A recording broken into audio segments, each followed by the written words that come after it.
Hello and welcome to Arsenal Domination, where it has finished at St James's Park. Newcastle United 1, Arsenal 2, and it is a huge win for Arsenal. They closed the gap to Liverpool to 2 points at the top, and this is a huge moment for Mikel Arteta in the season. It has been a challenging start to the season, and Arsenal come out of it with 13 points out of 18.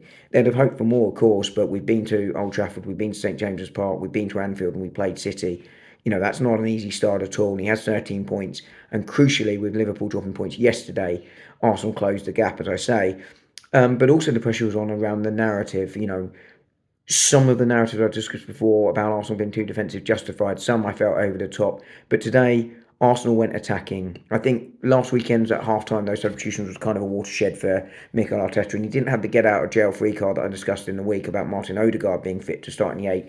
But he did go with Eze, who has some bright moments, but maybe not consistently enough. But it's very difficult against a team as defensively strong as Newcastle to massively influence the game. And as I say, I think at key moments he did well, causing a couple of saves from Nick Pope, who was outstanding in goal, but arguably should have given away a penalty. I think that's a penalty for me. I know it touched him, but Gyökeres sort of kicks the ball into him rather than him impacting the play for me. I think that's a penalty.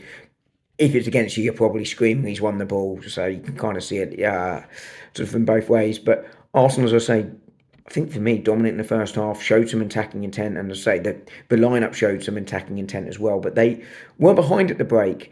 You know, Mascara conceding an unnecessary corner, and Newcastle scored from it. Their new striker, whose name I can't pronounce, getting the goal. Possible foul on Gabriel, I think probably is, but it's very soft. So I'm not going to have too many complaints about that. Newcastle led at the break against the run of play for me, but Arsenal kept going in the second half. They were camped in the Newcastle half at times, and they got their reward. Mikel Moreno coming on as a substitute, much maligned in the week. It's not his fault. He's been sort of picked for these games in that attacking midfield role, which I don't think suits him. But we know how good he is aerially, and he got a beautiful header. Arsenal went short in the corner, and I'm sure other people were joining me and screaming at the TV and went, "Why are we not getting in there?" But beautiful delivery. I think it's Declan Rice and Moreno guiding that header into the corner, and then Arsenal getting the late winner through Gabriel. Absolute scenes in this house, and I'm sure it was for many that were there and or watching at home. Arsenal taking the 3 points.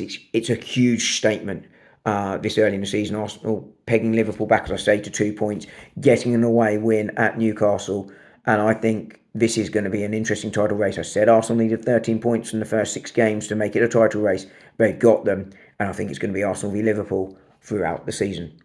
See you later.